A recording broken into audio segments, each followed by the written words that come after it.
pessoal. Estou aguardando o professor Thiago conectar.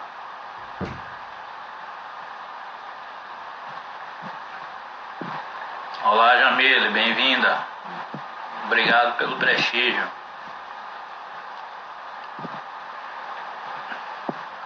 Meu amigo Orlando também já está aqui presente. Em breve nós vamos fazer uma live aqui sobre psicanálise e personalidade. Vou convidar o Thiago.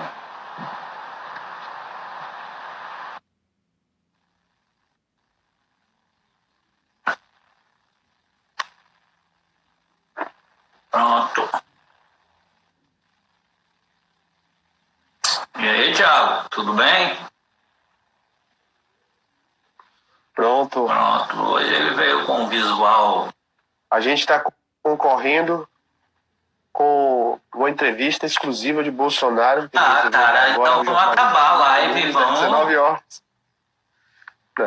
Mas tem muitas coisas muito mais interessantes para ouvir. Eu sinto até vergonha de estar obrigando as pessoas a verem a gente e ter que optar entre a gente e Bolsonaro, né? Não. É crueldade isso. Mas enfim, você começa? Todo mundo ouve aí, né? Tá, acho que tá dando pra ouvir. Você me ouve bem? Só um minuto, eu acho que meu áudio pode não estar muito bom, porque eu não estou usando o fone, eu vou pegar. Beleza.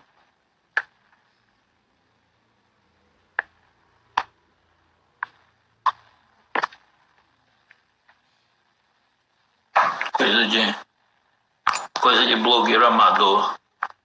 Maravilha. A pessoa tá respondendo que agora, tá ouvindo uma boa. Agora deve ter melhorado um pouco. Eu imagino. O áudio melhorou aí? Melhorou. Pronto. Vamos lá. Você começa? Então, a gente... Sim. A gente combinou de fazer essa live sobre esse filme, porque o filme se tornou agora muito popular nesse momento de confinamento. As pessoas estão comentando muito o filme, tem resenhas de todo tipo e tal. E quando nós decidimos fazer uma sequência de lives, que a gente está chamando agora de interfaces, a gente procurou saber qual era o interesse dos colegas da turma aí de saber questões de filosofia e de atualidade, de contemporaneidade, o que poderia pintar de interessante a partir de falas e conversas minhas e de Hilton. E aí fizeram essa sugestão muito interessante de discutir esse filme. E a gente achou oportuno, porque nós dois havíamos assistido e havíamos lido coisas a respeito e pensamos que seria legal combinar algumas reflexões sobre o filme e ouvir de vocês se o feedback que a gente está dando sobre esse filme bate com as impressões de vocês. Então vai ser uma conversa aberta mesmo. Então é o seguinte, o que a gente vai fazer é o seguinte, um roteiro simples, eu vou fazer uma fala rápida e o Hilton depois complementa, e a gente vai apresentar perspectivas de leitura do filme. São 3 perspectivas básicas que a gente optou por explorar. Uma é a perspectiva social do filme, a outra é a perspectiva psicológica, e por último uma perspectiva que seria mais profunda, mística, em que a gente ensaiaria o sentido do trágico a partir do filme. Só que antes de começar a discutir isso, é legal lembrar o seguinte, toda vez que falamos sobre obra de arte e sobre o que a obra de arte pode representar para a vida humana, há pelo menos 3 sentidos básicos dela. E o filme é uma obra de arte. Um sentido é o de edificação moral.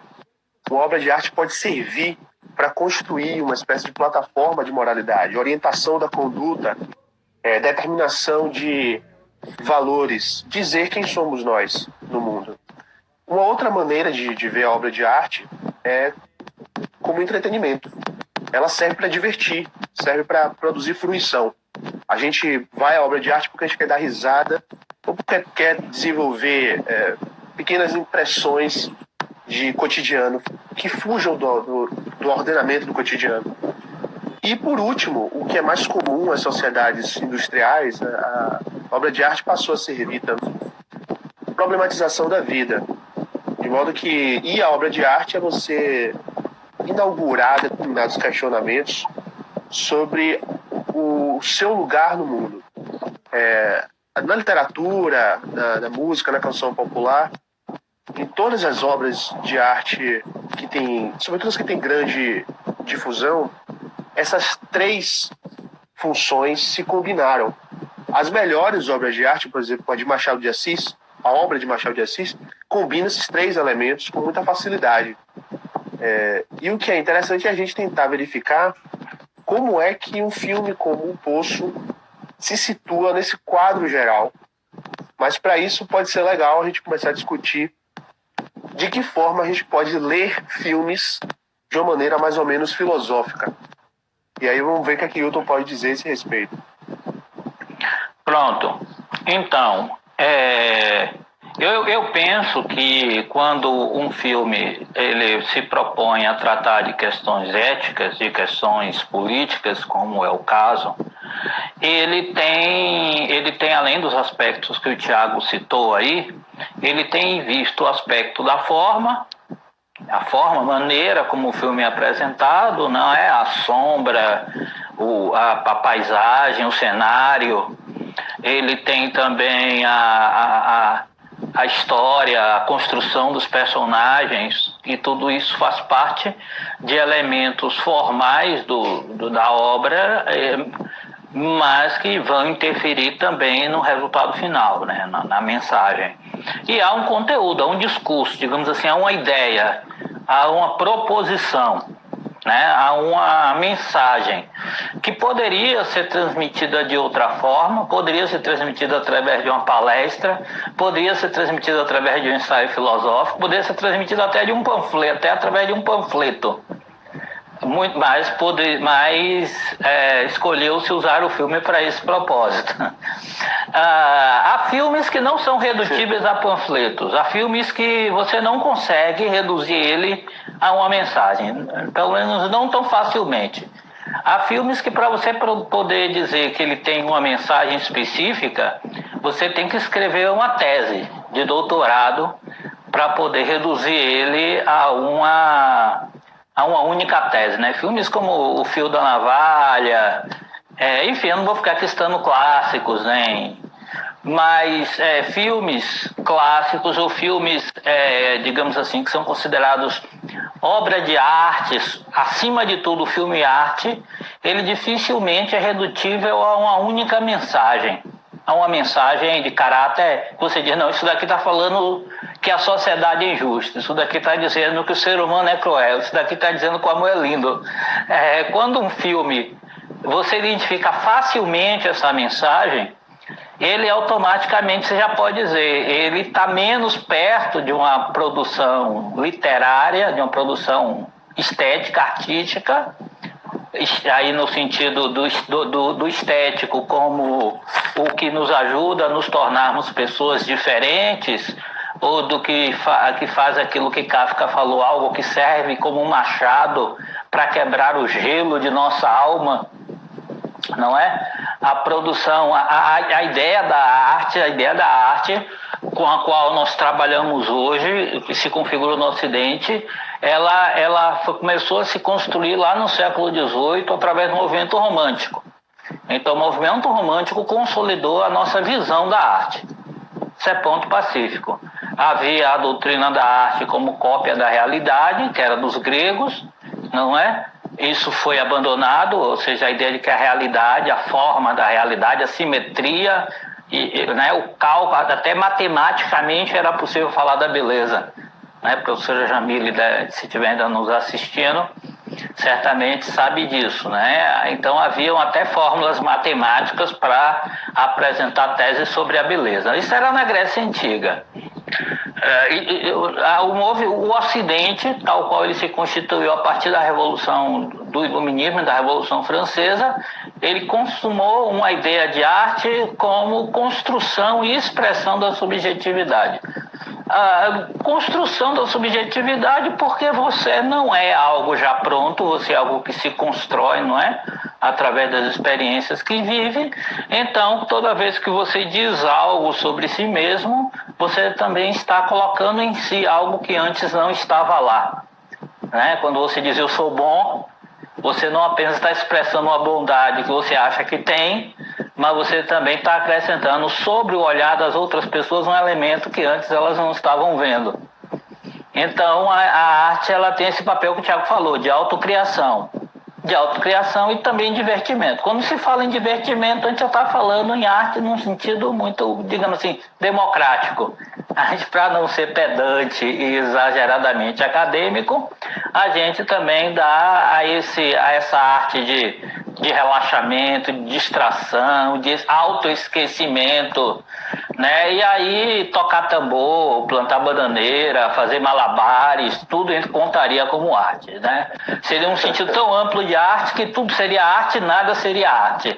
Para ser arte, basta as pessoas dizerem que é, né? Então, o poeta Pablo Lua Rocha, assim como Beethoven, é tudo arte, né? Então, aí a arte, filosoficamente falando, isso não é arte. Mas nós, eu e Thiago, como somos pessoas que não gostam muito de assumir um tom acadêmico muito aristocrático, então a gente oferece, né, o presente de deixar que essas coisas vigorem como arte. Mas, para critérios de estudo da estética, né, da disciplina estética, não é arte. Né? Então, se vocês forem fazer um curso de academia, de faculdade e forem estudar arte, já fica sabendo. Né? Se a mensagem ela é clara, se não há problemas de interpretação na mensagem, se a mensagem não oferece algum grau de complexidade, de ambiguidade, então aquele aspecto específico da arte, ele é o aspecto não artístico. Vou dar um exemplo, Bertolt Brecht. Poucos teatrólogos foram tão bem-sucedidos em sua carreira quanto Bertolt Brecht. Ninguém ignora que Bertolt Brecht produz arte, que ele produz teatro. Mas é óbvio que no teatro de Brecht, o aspecto político às vezes prepondera sobre o aspecto estético. Ele é um artista engajado. Então, quer dizer, você não precisa da arte para o engajamento, né? A arte funciona no engajamento como meio, não como fim. A arte é só a ferramenta. O propósito é a política.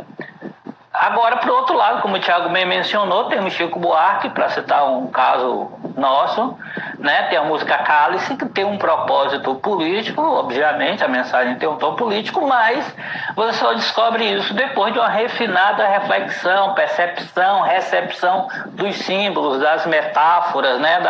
De como a metáfora lhe atinge, do mundo que ela pinta. Então, quer dizer, isso é o aspecto estético da obra de Chico Buarque, mas obviamente ela também tem um caráter político. Mas esse caráter político não é, digamos assim, intrínseco, né? Não é a essência da arte. A política, ela entra na arte, pode ser usada a arte para propósitos políticos, sim, pode ter efeito político, mas não é isso que ela visa. Ela visa uma experiência que transforme, de algum modo, nossa perspectiva sobre as coisas. Nos ajude a ver aquilo que não estamos vendo antes. Ou, para citar aqui um autor que o Thiago também conhece e gosta, o Milan Kundera, que ele se referindo ao romance, no caso, Kundera, se referindo à literatura, o romance diz: a literatura existe para iluminar aquele aspecto da vida que ainda não foi reduzido ao social. Então, quer dizer, aquele aspecto da ambiguidade, do contraditório, do que você tem dificuldade de entender, né? Das idas e vindas, das transformações humanas, a arte existe para projetar uma luz sobre isso. E aí, Kundera, como é um pessimista, diz que isso existe cada vez menos. Cada vez menos nós somos capazes de falar de nós mesmos, senão num sentido em que todo mundo entenda. Ou seja, eu sou professor, eu sou médico, eu quero casar, eu acredito no amor, eu acredito em Deus, ou seja, coisas que mais ou menos todo mundo diria, não é? Então, hoje em dia, em comparação, obviamente, lá com o Don Quixote, vamos usar aqui o exemplo de uma obra de um romance clássico, o Don Quixote sai pelo mundo e o sonho de Don Quixote é a realidade de Don Quixote. Né? Então, a loucura e a realidade em Don Quixote dançam de mãos dadas e você tem a visão de Don Quixote sobre o mundo, você tem a visão de Sancho Panza sobre o mundo, e você tem sua visão sobre a visão de Sancho Panza sobre a visão de Don Quixote. Então, isso é lá na... Enfim. Mas, inclusive, Don Quixote é uma obra que vai retornar porque ela está presente no filme, né? Pronto, Tiago, eu terminei aqui a minha fala, você pode continuar. É isso, não. Essa remissão do Don Quixote é interessante para a gente fazer a introdução da história do filme. Estamos falando de um filme que se passa em uma espécie de prisão que é chamado de um poço, mas a expressão em espanhol é el hoyo, que é o buraco, né? Mas então, concebe-se como um poço, como uma estrutura, um edifício em que você não consegue ter visibilidade da posição de centro, onde começa e onde termina, é uma espécie de cadeia sem fim, e os presos desse edifício estão em camadas, em níveis distintos, separados mais ou menos por 6 metros, de modo que não dá para se deslocar de um para o outro, senão através de uma estrutura que é uma espécie de mesa central, que é deslocada através de todos os níveis para conduzir o alimento de todos os presos. A questão é que essa mesa parte do centro, da parte de cima, do primeiro nível 0. E ali é colocada um banquete farto com todo tipo de iguaria. E a proporção que ela vai te interrompendo, Thiago, vai rolar spoiler, viu? Então, se você não assistiu o Poço, sai aí, assiste, depois volta e vê aqui a live gravada, porque a gente vai ter que, inevitavelmente, contar a história. Então, já peço desculpas, pode continuar. É isso, não tem jeito. Aí, o que acontece é que quem está nas camadas mais próximas do nível 0 tem acesso à melhor parte da comida. E a proporção que ela vai descendo, a mesa vai descendo, já não vai sobrando muita comida para os próximos detentos. E o que se espera é que nos últimos níveis, nos níveis de números mais elevados, já não haja comida alguma.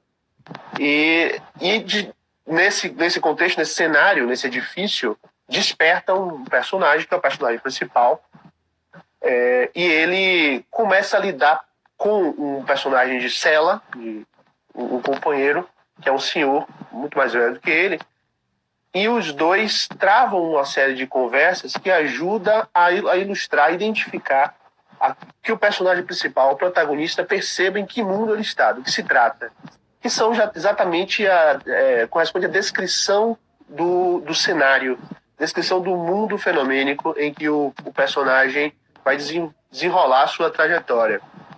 Ele é uma espécie de herói dentro de um inferno, e o filme apresenta uma série de pequenas metáforas que as 3 perspectivas, que são as que eu disse antes. Uma seria a perspectiva social, então que correspondem à prisão seriam níveis de posições de classe ou de posições de grupo, mas o termo técnico, sociologicamente falando, deveria ser classe mesmo. Você preso a um nível, você tem a visibilidade e o acesso aos bens e serviços que correspondem àquele nível, mas não a outro. E o que o filme acaba mostrando é que o diálogo e a interação de um nível com o outro não se dá por um regime de solidariedade. Ao contrário, a tendência dos seres humanos é a de tratar os níveis diferentes com profundo desprezo e indiferença. A questão é que os símbolos que vão aparecendo nesse filme apontam para outras perspectivas de interpretação que podem ser proveitosamente tidas como psicológicas e místicas, porque não basta dizer que os níveis correspondem a classes sociais, uma vez que há várias pistas, apesar do diretor do filme ter dado algumas entrevistas dizendo que, de fato, a obra que ele havia planejado é um experimento de solidariedade social. Ele queria tentar interpretar sob que condições o ser humano cede a percepção do sofrimento alheio como algo que pode ser atenuado por sua própria atitude voluntária. E talvez ele tenha sido mais feliz, esse diretor, em ter criado uma metáfora mais vasta do que os seus propósitos iniciais.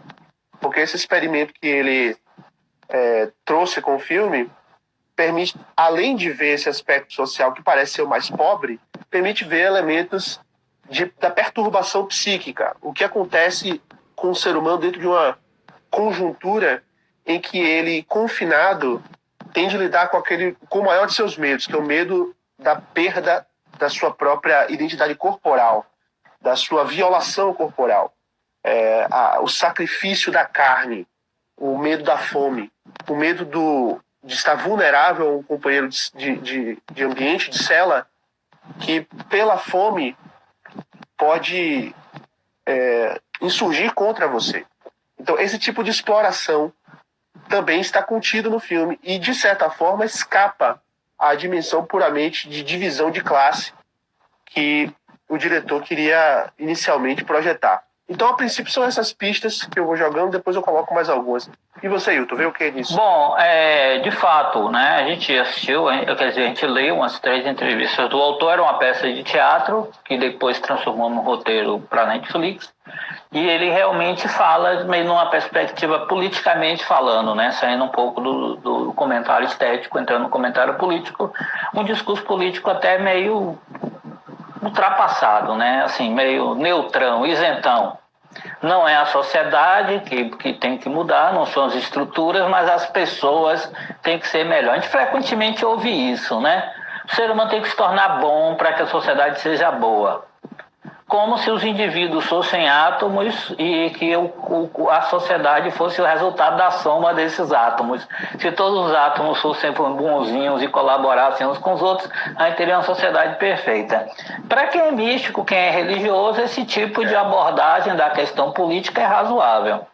Para quem é sociólogo ou filósofo, isso realmente não funciona. Eu sou um sujeito meio bicéfalo, né? Eu tenho 2 cabeças para pensar as coisas. Eu às vezes penso como filósofo e às vezes penso como não filósofo, como místico, como maluco, sei lá o que. Mas enfim, como filósofo parecia realmente uma mensagem meio chapada, meio assim, do ponto de vista político realmente não é aquilo. Vários estudos, inclusive psicológicos. Tem um livro maravilhoso para quem tem curiosidade sobre o problema da maldade e da indiferença humana. Tem um livro maravilhoso sobre o experimento da prisão de Stanford, onde eles criaram um confinamento artificial com pessoas sem nenhum histórico criminal, para ver se essas pessoas iriam, né, se tornar piores ou melhores, se ia criar solidariedade, se não ia. Isso degringolou numa desgraça total, todo mundo se tornou um monstro e teve que parar, e o cara que inventou o experimento quase foi preso, né? E inclusive se tornou peça e compareceu a tribunais, né? Inocentou alguns indivíduos por crimes de guerra, porque o experimento meio que prova que a maldade ela também é conjuntural. Os indivíduos submetidos a certas circunstâncias, você não pode esperar o melhor deles se você coloca ele na pior situação. Isso daí Eu acho que essa história tem um filme sobre isso, que inclusive é o Experimento, o nome. Isso, o Experimento Stanford. E tem um livro chamado O Efeito Lúcifer, né, que foi lançado em 2004, portanto mais de 30 anos depois do experimento. O experimento foi contestado, a veracidade científica, assim, como toda questão que é polêmica e que fere nossa imagem de quem somos, todo mundo se acha bom e muita gente acredita que a humanidade como um todo tem mais de coisa boa do que de ruim. Então esse livro mostra o contrário e como tal se poderia esperar que muita gente saísse gritando e achando que aquilo ali não era científico, não é? Então ele esperou 30 anos para poder lançar o livro Efeito Lúcifer. E esse livro, O Efeito Lúcifer, trata exatamente da situação parecida com o filme. Pessoas confinadas, só que umas no papel de carcereiro, outras no papel de guarda, de prisioneiros. E o que acontece é que o confinamento realmente predispõe os indivíduos a relação de reconhecimento que o indivíduo quer do outro, cria entre os guardas um tipo de solidariedade que degringola na opressão dos que fazem o papel de prisioneiros. E os que fazem o papel de prisioneiro têm um tipo de solidariedade que degringola num comportamento disruptivo, violento, meio mafioso. Então, quer dizer, estando totalmente certo ou estando errado, há algo a aprender disso, não é? Eu acho que a organização, a maneira como é feita o arranjo das partes, né? Não só a natureza da parte, não só se a pessoa é boa ou má, não só se ela tem compaixão ou má, tem compaixão ou não tem compaixão, não só isso, mas a maneira como os indivíduos se relacionam, não é? Os tipos de intercâmbio social que são permitidos que os indivíduos façam predispõem a certos tipos de conduta. Por exemplo, o William Blake tem uma frase maravilhosa que ele diz que os prostíbulos foram criados com as pedras do matrimônio. Ou seja, se não houvesse fidelidade conjugal, nem essa elegia patriarcalista da virgindade e da pureza feminina, não haveria necessidade de prostituta. Né? Então, quer dizer, se não houvesse propriedade privada, não teria roubo. Então, então todo mundo acha a propriedade privada e o casamento uma coisa boa, e o prostíbulo e o roubo, quer dizer, o prostíbulo nem tanto assim, mas e o roubo todo mundo acha uma coisa ruim. Mas enfim, saindo dessa questão política, entrando mais na questão visual, de fato, há símbolos, por exemplo, aquela mulher que passa pelos andares procurando o filho e que parece ter um comportamento tanto quanto imprevisível, às vezes violento, né? E que depois dá-se a entender de que ela não tem filho algum.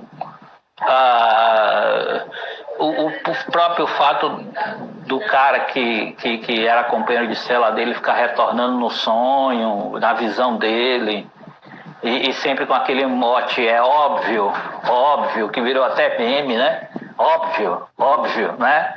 Por exemplo, eu vou usar muito isso nas minhas aulas, né? Assim, óbvio. Eu adoro usar meme na aula, né? Óbvio, então óbvio. Então, quer dizer, tudo isso, esse mote, aquela outra mulher que tem câncer e que compartilha a cela com ele em um determinado momento e que tenta mudar e depois se desespera, né, e tira a própria vida num ato de desespero. Todos esses elementos, sim. Mas sobre esses dois personagens particularmente, eles dois acabam representando dois alter egos do personagem principal, né? Porque você vê que o senhor, eu esqueci o nome de cada um deles, mas o senhor da faca, ele representa aquele lado mais instintivo, violento, e que respalda a agressão e a violência como uma forma de sobrevivência. E a mulher representa aquela consciência da solidariedade que obriga ele a olhar para os que estão no setor de baixo e inventar qualquer tipo de estratégia para que aqueles de baixo, no setor de baixo, se conscientizem de que é preciso economizar e racionar comida para que outros possam comer também. Então, esses dois alter egos perturbam esse personagem em certo momento. Mas continue, sim, falar. É uma boa, né? Ver ali como uma espécie de divisão da consciência do protagonista em seu aspecto mais idealista, né? Mais utópico, mais revolucionário, digamos assim, né? Um cara mais... E um outro aspecto que é mais o realista. O realista é sempre mais ou menos escroto, porque ele acha que as coisas sempre são ruins e quando não são ruins são piores, né? Até eu sou mais assim, não que eu goste, não que eu acho bonito, mas assim, psicologicamente eu me pareço mais com o realista, né? Eu acho que as coisas não estão tão ruins, elas sempre podem piorar, né? Sempre podem piorar. Então, querer tornar as coisas boas é querer evitar que elas piorem. Então, contudo, o cara lá, ele leva isso às vias de fato Não é? Eu tenho certos limites para impedir que as coisas piorem, há coisas que de fato eu não faria, e acho que todo ser humano tem esses limites. Ele não tem, né? Ele realmente vai até onde acha que dá para levar adiante os planos dele, de sobreviver a qualquer custo, não é? E quanto que a mulher tem esse aspecto mais cândido da transformação social. Assim, todo realista, toda pessoa que acredita que primeiro eu, depois os outros, ou como um colega certa feita me disse que privilégios não tinham nada de errado, privilégios não eram justos, um colega de trabalho, que eu não vou citar o nome aqui, né? Enfim, uma vez me disse que privilégios não tinham nada, a gente não cita, né? A gente não fala, assim, diz o nome, como dizia Ricardo Lippe, a gente diz os milagres, mas não diz o nome dos santos, né? Não há nada de errado em ter privilégios. Bom, se você concebe a vida como uma selva, né, como uma guerra de todos contra todos, então, de fato, o leão tem direito de comer, tem o privilégio de comer o coelho, né? O coelho tem o privilégio de comer a planta, e a planta só tem o privilégio de ficar parada ali esperando ser devorada por alguém e chupando a terra. Então, se você concebe a vida como esse campo de batalha, né, essa luta encarniçada, como Hobbes, Albino Forjás, Schopenhauer consideravam, né? Se você acha que a vida é esse campo de batalha, então é óbvio que né, o óbvio é exatamente isso, né? A realidade chapada, pura, bruta, né? O imediato, sem sonho, sem especulação, sem possibilidade, só o real, só o que lhe vem ao encontro, a isso você responde como puder, não é? E está sempre armado e preparado, por isso você está lá com sua samurai, como é o nome da arma, samurai alguma coisa, enfim, Samurai Plus. Por isso ele está sempre com essa Samurai Plus na mão, que é realmente um indivíduo armado contra a realidade. E o realista é sempre essa pessoa um pouco mais... Em certos momentos ele é necessário. É o que eu sempre digo. Né? Se o Estado de Direito cai, se certas garantias pessoais deixam de existir, se você precisa de alguns criminosos do seu lado. Se você tem criminosos no poder, você precisa de alguns criminosos para lhe proteger dos outros criminosos. Uma vez eu vi num filme uma citação desse tipo. Para que servem os homens maus? Para nos proteger de outros homens maus. Né? Então, a questão toda está em perguntar. Aquela situação ali era uma situação absolutamente ruim? Era uma situação que não oferecia esperança alguma, ou era uma situação onde ainda era possível apostar no ser humano, na capacidade de mudar, ainda que com isso pagando com a própria vida, né? Então... É isso. Por isso que, de uma perspectiva eminentemente social e política, o filme é um pouco pobre, porque ele toma a estrutura da sociedade, seria a estrutura do real, como algo estanque, e que tem um funcionamento mecânico que impede que a ação humana produza qualquer tipo de efeito. E, na verdade, no mundo social, a ação humana sempre tem algum efeito, e cuja consequência vai um pouco além das próprias expectativas iniciais do agente. De modo que, assim, o mundo não é tão escasso socialmente quanto aquele sistema do filme faz parecer que é. A gente pode sair um pouco daquelas dimensões de amarração.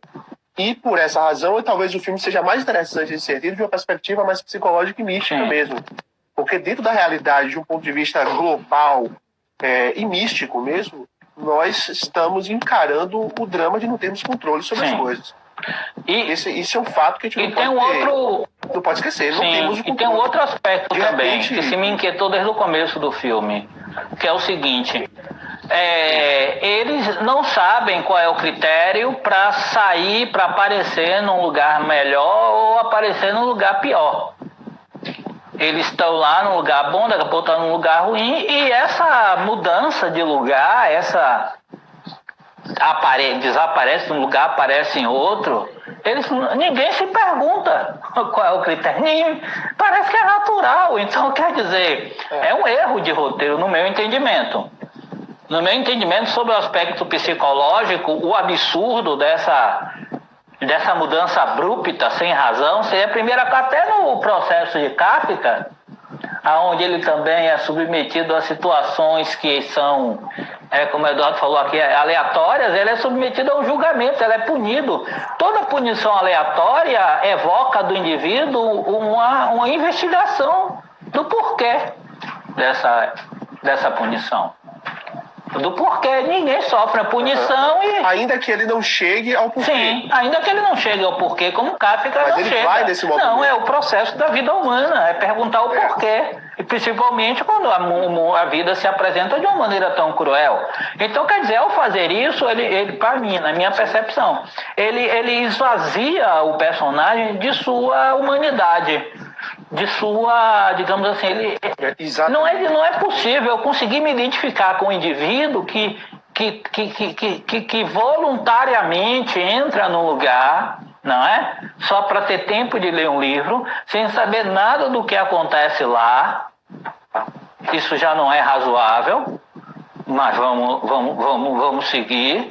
E em estando lá, ele é mudado de lugar, nenhum critério é aplicado e não há nenhum diálogo que sugira que eles estão preocupados com isso.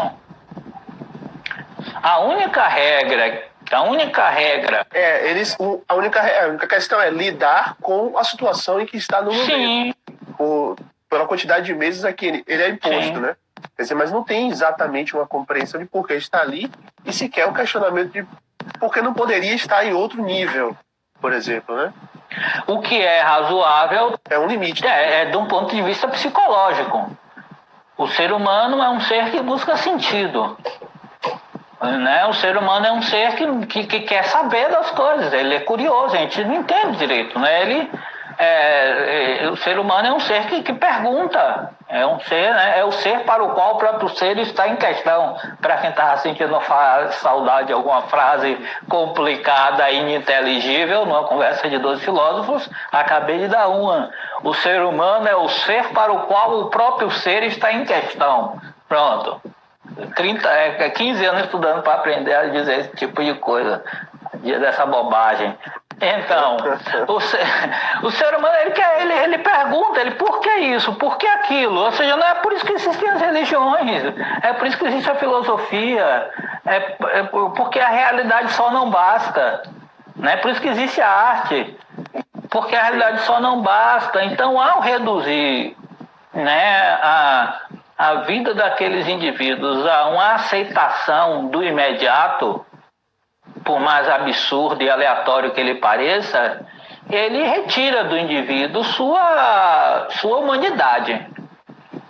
E aí para as pessoas que têm alguma compreensão maior do indivíduo, de como funciona a mente, elas dizem, por que o cara não pergunta, cara?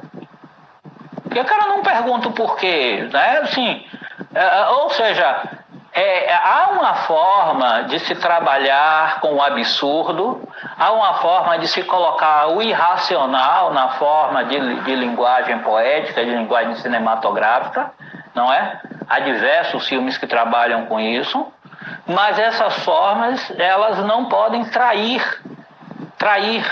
a humanidade do protagonista. O protagonista tem que ter alguns traços que permitam que o espectador se identifique com ele, se coloque na situação dele. Entende? Por exemplo, se ele tivesse um filho ali, o filho morresse e ele não ligasse, ou comesse a carne do filho, continuasse tranquilo, todo mundo ia dizer, pô, esse cara não tem, né? Que monstro, né? Qual é o problema? Porque ele é assim, todo mundo ia querer saber. Então, quer dizer, há certos aspectos da natureza humana que é necessário respeitar, exceto se o roteiro, se o andamento, né, da narrativa lá na frente, digamos assim, usa essa falta de questionamento para poder puxar uma outra abordagem, uma outra questão. Um tipo, talvez, digamos assim, de inércia, depois de muito tempo ali, sem saber o porquê, o indivíduo para de perguntar. Aí tudo bem, já seria mais razoável, mas não é o caso. Desde o primeiro dia as coisas acontecem daquele jeito, ele nem sequer pergunta para o outro dizer que é óbvio. Além disso, tem o fato de que ele leva... Pois é. E aí tem um outro componente, que é o seguinte: O Leandro Carnal escreveu uma resenha crítica sobre esse filme, aconselhando que se assistisse e tal, mas fazendo uma comparação com o Inferno de Dante. A ideia dele é que os níveis do edifício, que é o poço, correspondem aos círculos concêntricos do Inferno de Dante, e em cada um desses níveis haveria um pecado predominante. Quer dizer, o pecado da gula, o pecado da luxúria e tal. Essas manifestações pecaminosas se dariam com destaque em momentos diferentes do filme. O problema que aparece dessa interpretação, e aí a gente já faz uma espécie de comparativo, é que o Inferno de Dante, ele, por princípio, tem a afirmação da negação da esperança. Então, percai todas as esperanças, vós que entrai. É o anúncio da entrada do Inferno de Dante. E, entretanto, o filme mostra, da metade para o final, que existe a ideia de uma mensagem ali. Sobretudo quando aparece aquele personagem Baraka, ou Barata, não lembro o nome dele, o homem negro que está com a corda. Bacata, alguma coisa assim. Esse personagem, Bacata, ele representa o início do tema da esperança ali, porque ele é o que pensa, primeiramente, que é possível sair daquele lugar e coloca na cabeça do personagem principal que essa pode ser a pauta deles dois ali, descobrir o segredo. O segredo, na verdade, da saída, não o mistério que o levou ali, mas o mistério de como conferir sentido ao destino deles ali. E, nesse sentido, não bate a interpretação de Dante, que o Carnal está querendo produzir, com o fato do filme. O filme tem a ideia ali na segunda metade dele, que se traduz no final da criança como a portadora da mensagem. A mensagem de redenção.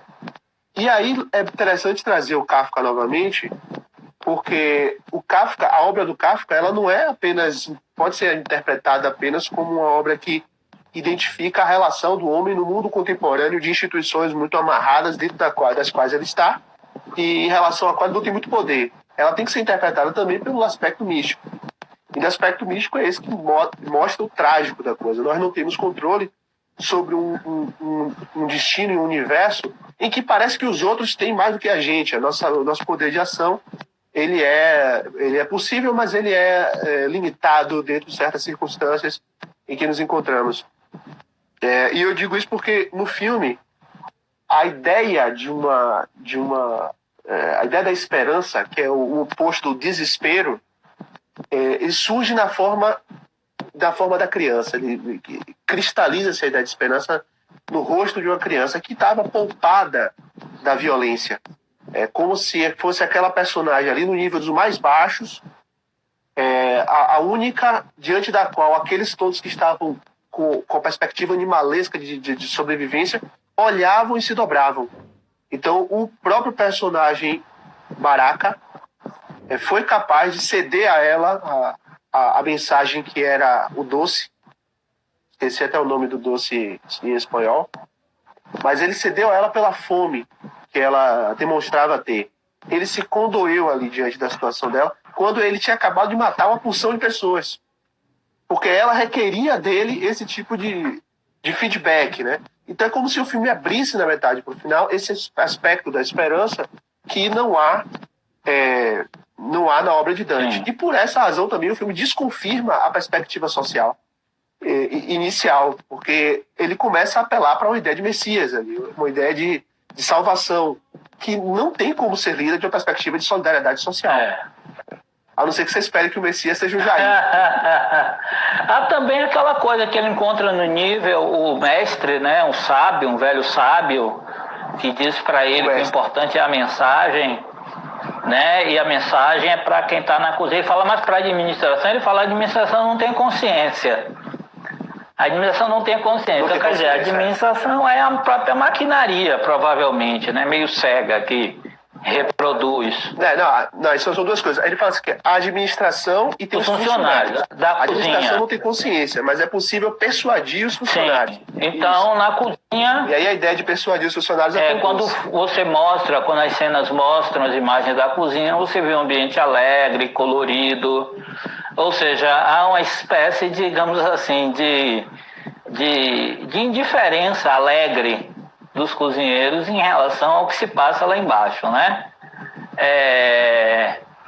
Então, eles estão dando risada, eles estão brincando, eles realmente parecem ter sentimentos humanos, mas sentimentos de um mundo belo, de um mundo colorido, enquanto as pessoas que comem o que eles produzem.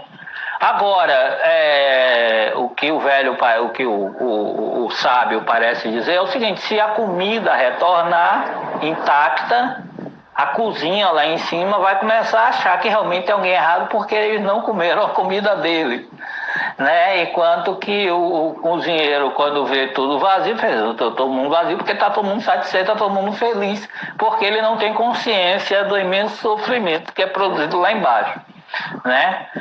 Então, é necessário fazer. Aí, mais uma vez, volta a história da mensagem, da tentativa de mensagem social redentora, né? De que há um grupo que, se perceber que o trabalho deles não está surtindo efeito, vai fazer algo para intervir. Então, há um tipo de messianismo mesmo.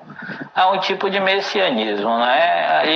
E de fato isso é frustrante. Depois daquelas horas todas de suspense psicológico, que você fica se perguntando: é um sonho, é um pesadelo, é o inconsciente do indivíduo? O Rodrigo aqui já disse que pode ser uma metáfora para a vida acadêmica. Porque é um devorando o outro e os veteranos um katana. Então, cabe, né, cara? Cabe. Quando fica tudo tão vago, de fato cabe. Agora, eu queria, assim, separando o joio do trigo, já que esse é o tema, também apelar para os aspectos que eu considero positivos. Assim, em minhas aulas de ética, que eu dou para o 2º ano, onde o tema é ética, então eu sempre uso, né, esses filmes, essas séries que tratam de dilemas éticos. Até onde a minha dor e o meu sofrimento justifica que eu provoque dor e sofrimento em outra pessoa? Que critérios adotar para agir numa situação onde você tem que escolher entre o ruim e o mal, né? Assim, você tem que escolher se mata 2 para salvar, se mata 1 para salvar 5 ou se mata 5 para salvar 1. Quando você tem que quantificar o valor da vida humana, não é? Quando você tem que ter um pão que malmente daria para comer seu filho, você, e chega alguém na porta e pede um pedaço de pão. Ou seja, são situações limite que raramente acontecem na vida da gente, felizmente, até agora, né? No Equador já está acontecendo. Nossos irmãos do Equador já estão convivendo com esse tipo de caos social agora, não tendo lugar para enterrar seus entes queridos. É uma situação de caos humanitário. Nessas situações de caos humanitário, situações semelhantes àquela do Poço realmente se apresentam. Porque você não só tem que defender a sua própria vida, como para poder defender a sua própria vida, você tem que se tornar insensível em relação ao sofrimento do outro. Se você, assim, é o que eu frequentemente digo, você consegue ser solidário a um pequeno grupo de pessoas que está ali sofrendo, você consegue ajudar. Agora, se você tentar ser solidário com toda a humanidade que está sofrendo agora, das duas, uma, ou você vira Buda ou você enlouquece. Porque o sofrimento da humanidade, né? Se a gente esquecer essas pequenas ilhas de Estado moderno e distribuição ruim, mas aceitável de renda, se você pega a grossa fatia da humanidade e considera a sua taxa de mortalidade infantil, desigualdade, IDH, se você coloca ainda na balança a morte, que eu já falei demais no vídeo passado, eu prometo que eu vou procurar falar menos nesse, né? É um tema que eu gosto, mas eu vou tentar fugir das minhas taras. Mas se você ainda considera a mortalidade iminente, né? Não apenas a mortalidade velhinho lá um dia, mas a mortalidade pode vir amanhã, né? Como diria o Mikhail Bulganov, né? O problema não é que se morre, o problema é que se morre de repente. Geralmente não se pode dizer nem sobre o dia de amanhã. Então, quer dizer, você ainda considera esse aspecto da angústia, da incerteza, do sofrimento, da crueldade, da humilhação, que não depende de riqueza, que você não sabe direito como fazer as pessoas deixarem de humilhar umas às outras. Se você considera tudo isso, você realmente não consegue mais dormir, você não consegue mais trabalhar e não vai conseguir ajudar nem seu filho, nem seu tio, nem seu sobrinho. Então, quer dizer, uma certa indiferença é necessária e isso é a parte mais cruel da vida. Admitir que uma certa indiferença nos protege do colapso. Agora, quando... É necessária não só na perspectiva de dever fazer, ela é constitutiva. Sim. Nós somos assim. Acontece de ser assim. Quer dizer, o Roth, que nós gostamos muito, né, fala da ideia de progresso moral como ampliação da palavra nós. Quanto mais pessoas conseguimos colocar dentro do nós, que é com aqueles com quem nos identificamos, teremos criado mecanismos até psicológicos de progressão moral. A questão é que, se é possível progredir moralmente, quer dizer que a gente parte de um nós muito restrito para ir na direção de um nós maior. Então, assim, o nosso nós é o nós de nossos amigos, de nossos vizinhos, de nossos colegas, das pessoas que selecionamos por contingências da vida e que tornamos entes de identificação. Agora, se a gente vai conseguir se identificar com quem está sofrendo agora no subúrbio da Bielorrússia, é muito mais difícil de você determinar quando tem pessoas ao nosso redor aqui no Brasil que estão efetivamente aqui no Brasil, é como se eu estivesse no Brasil, vitimadas pelo coronavírus, sabe? Então é por aí, eu acho que você está colocando um ponto que é esse mesmo. Então, a ética, ela necessariamente depende da imaginação, é uma coisa também que o Roth diz. É sua capacidade de se colocar no lugar do outro que, em certa medida, cria uma solidariedade.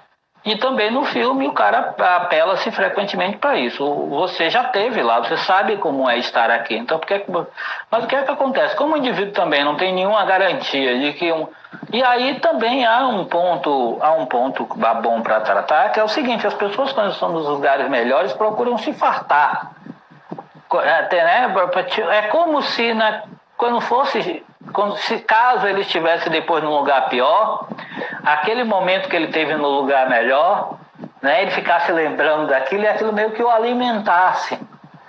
Então, quer dizer, a pessoa quando sobe e vai lá pro cesto, lá onde vem muita comida, ela se farta. Ela se farta como se depois que ela descesse lá pro último, essa fartura que ela teve ali fosse compensar. E aí é uma questão que ela é ética no outro sentido, ela é existencial, porque as pessoas vivem mais ou menos desse jeito, aproveitar o momento, né? Eu tenho que aproveitar minha juventude, eu tenho que gastar o que eu tenho de juventude, um dia eu vou estar velho no mar. Como eu nunca vi nenhuma pessoa, eu tenho vários amigos de idade mais avançada do que eu nunca vi nenhum deles chegar para mim e dizer: eu estou aqui doente do rim, estou aqui sem conseguir andar direito, mas eu tive uma juventude que eu aproveitei muito. Eu nunca vi ninguém se alegrar do gozo que perdeu. Eu nunca vi ninguém se alegrar, ninguém se resignar ao sofrimento de uma velhice só porque teve uma juventude feliz. Eu nunca vi. E, no entanto, é característico de nossa cultura a ideia de que se você tem uma juventude farta e alegre, você vai ter uma velhice boa. Você tem que aproveitar, tem que sugar, porque senão vou me arrepender depois. Cara, realmente, né, se você deixa de fazer algo para satisfazer a outro indivíduo, você se arrepende não de não ter feito, mas de ter seguido aquela pessoa que não merecia seu sacrifício. Mas quando você deixa de fazer alguma coisa por algum motivo que você considerar nobre, não há por que existir arrependimento. Agora, é falsa a ideia, não é? E o Poço reproduz essa lógica também sem questioná-la, de que os indivíduos, uma vez estando numa situação de opulência da qual vão cair, porque a mudança ela é necessária. Tem outra coisa também. O filme poderia ter explorado situações em que passa um mês, ele vai descer e não desce. Situações em que passa um mês, o indivíduo vai subir, ou pode subir e não sobe nem desce, fica lá estacionado. Então, quer dizer, a mudança ela é necessária e constante, não é? Então, quer dizer, se é para ser irregular e para não ter lógica, então também colocaria né, a possibilidade da pessoa ficar um mês inteiro em um daqueles andares e não existir mudança nenhuma. E isso o filme realmente não trata, né? Não coloca esse ponto. Mas o que ocorre então é que necessariamente o sujeito sabe que depois de um mês ele não vai estar naquele ponto que está, então ele se farta, como se o estágio de carência posterior, né, fosse ser amenizado pela opulência, né, pelo hedonismo e a crueldade que ele teve quando estava na situação de poder. Isso também é totalmente contraintuitivo do ponto de vista psicológico. É assim, você não se lança um banquete de um mês sabendo que no final, eu pelo menos não, vou te dizer. Eu estava brincando aí com as amigas, né, falando, minha vida é um pesadelo o tempo todo. Eu passei 35 anos num pesadelo, de maneira tal que agora eu durmo e vivo muito bem, porque eu acho muito difícil acontecer de novo o que já aconteceu para mim. Então, quer dizer, a incerteza sobre o futuro é uma fonte de sofrimento. Você está num lugar comendo, sabendo que daqui a 2 dias você não vai poder comer, é uma desgraça. Como é que o sujeito consegue digerir a comida? Então, quer dizer, isso não faz sentido. Ninguém é assim, não entende? Então, quer dizer, isso é de uma pobreza psicológica absurda, uma pobreza na abordagem do ser humano absurda. Coloca qualquer pessoa num trabalho e diga para ele, talvez semana que vem você esteja trabalhando, talvez não esteja. E veja como é que essa pessoa vai trabalhar. Diga para essa pessoa que você encontrou o amor da tua vida, mas você não vai saber se amanhã ele está vivo ou se ele está morto. E veja se ela vai conseguir amar com tranquilidade. Coloque a pessoa diante de um banquete para almoçar e diga, hoje você está comendo isso, mas amanhã você pode não comer nada. E veja se ela vai se lançar famigeradamente para comer tudo. Não dá, É uma ilusão considerar o ser humano como imediatamente, tão somente o aqui e agora, claro. Nossa ideia de permanência do mundo, nós somos um pouco uma dilatação para o futuro próximo, o próximo passo, e uma dilatação para o passo anterior, que é o passado recente, né?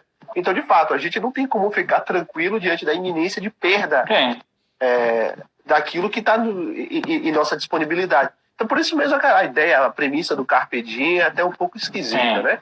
A ideia de aproveite o dia, esgotando todas as suas possibilidades, só servia mesmo para o Cazuza.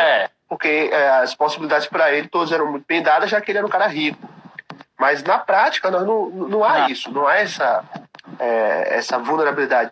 Agora, o que você acha da gente abrir um pouco para o pessoal falar? Vamos. Dar algumas... Eu já estou cansado aqui, a garganta já porque a gente acabou perdendo algumas falas.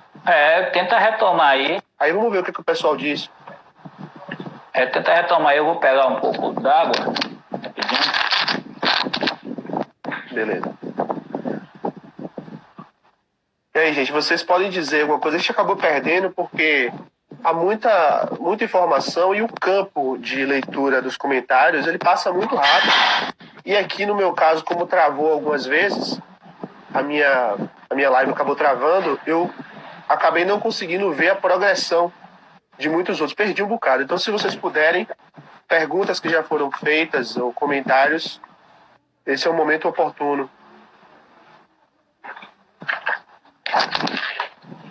Pronto. Então, o que Eduardo falou aqui não pode ser considerado. Tá brincando. Então, o Rodrigo falou que o pessoal da cozinha é o Eichmann, né, da Hannah Arendt, né? É o funcionário que cumpre com suas obrigações de modo impessoal, sem se preocupar com o destino. Não é, Rodrigo? Pode ser. A diferença é que o Eichmann não tinha exatamente felicidade no trabalho dele, era só uma obrigação. Enquanto que a cozinha ela é retratada com certo ares, com cores, com alegria, com a música tocando.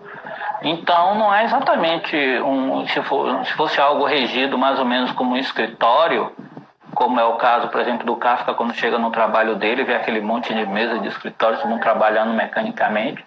Mas no caso lá da cozinha, parece que o pessoal gosta do que faz, né? Sente uma felicidade E até a ideia da mensagem do mandar o bolo, e aí que isso provocaria uma mudança, mostra que o pessoal da cozinha de algum modo estava comprometido com o que fazia, né? De fazer uma boa comida.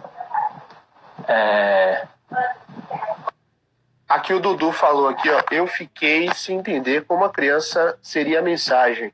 A criança é a neutralização da violência. Me parece que a mensagem seria essa, quer dizer, se o filme está querendo produzir o experimento da solidariedade, e a comida não pode ser o experimento.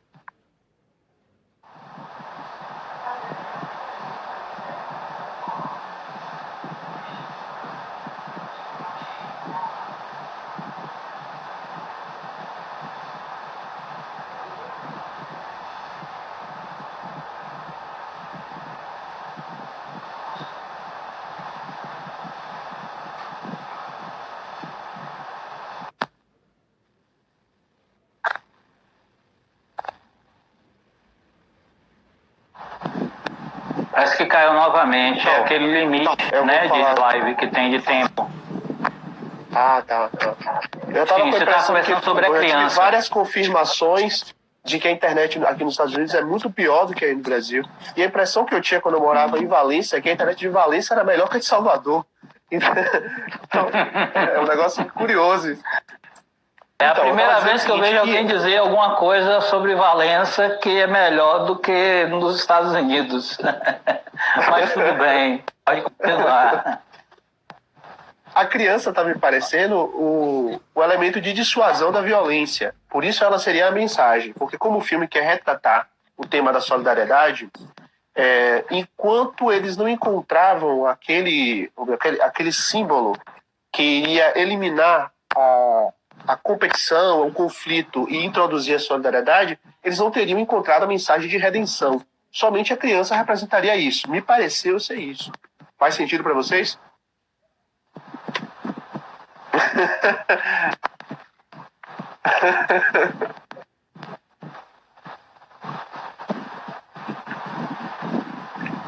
Eu creio que é mais ou menos isso mesmo.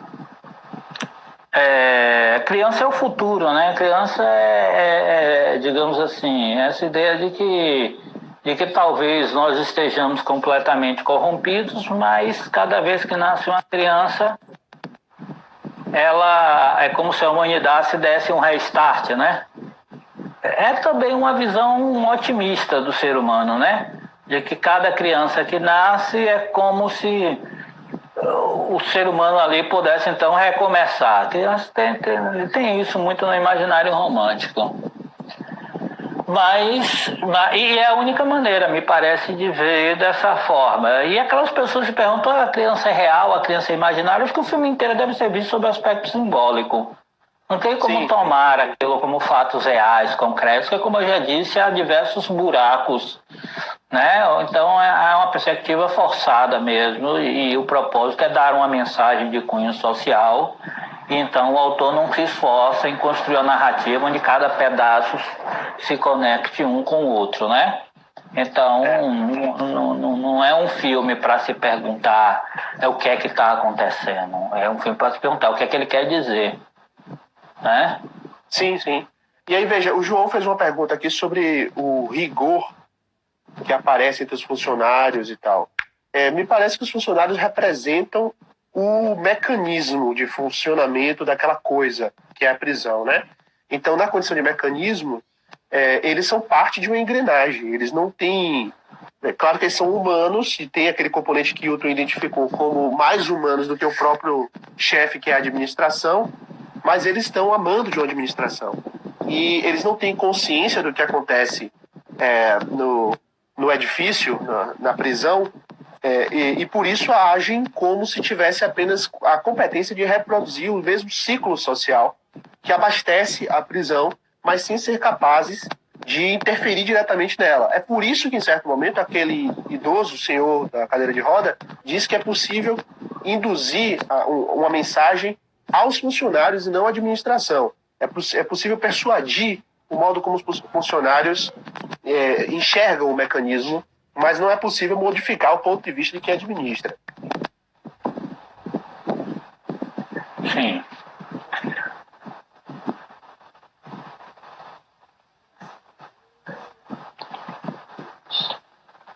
alguém. Você vai responder um aí? Aqui. Alguma coisa aqui meio em russo, Miroslav. Miro. Miro, foi meu aluno. Brilhante, menino. Então, não vejo a criança como algo imaginário. Se não me engano, eles chegam a esmagar a panaceia. Não é panaceia, né? É pinacota, parece o nome da comida. A panaceia do filme do final. Vocês viram a teoria de que vocês viram a teoria de que a panacota que chega no céu. Vocês viram a teoria de que é a panacota que chega no céu no lugar da criança? Olha, eu não vi essa teoria não, né? Eu vi a criança na plataforma, não mostra ela subindo, não é? Eles dão as costas, entram numa escuridão e ali você fica... E como eu disse, eu particularmente, né, como intérprete, quando um filme chega nesse grau de confusão, de perplexidade, de respostas não ditas e de um comportamento humano que parece absurdo, eu digo, não, aqui o que importa não é o que realmente está acontecendo. O que importa é qual é a mensagem que o autor quer transmitir. Não é? Nós estamos viciados, e aí eu vou falar aqui agora como professor, me perdoe, né? Nós estamos viciados em filmes que começam de um jeito, terminam do outro, e a moral da história é X. Olha, sinto muito, pessoal, mas isso não é obra de arte, isso é divertimento. Tá? Romance, Sabrina, Júlia e Bianca, que minha irmã gostava de ler quando era adolescente, aqueles romances pitorescos, onde a mocinha conhecia o mocinho e a família não queria, né? Novela das 8, esses enlatados americanos, tudo isso você sabe exatamente o que está acontecendo, se diverte, vai lá e dá risada, pronto. Se esse filme fosse uma dessas coisas, a gente não estaria fazendo uma live sobre isso. Não precisava filósofo falar. Filósofo não precisa fazer live para falar sobre a Avenida Brasil, porra. Pois é. Nem sei se eu podia falar essa palavra aqui, mas enfim. Filósofo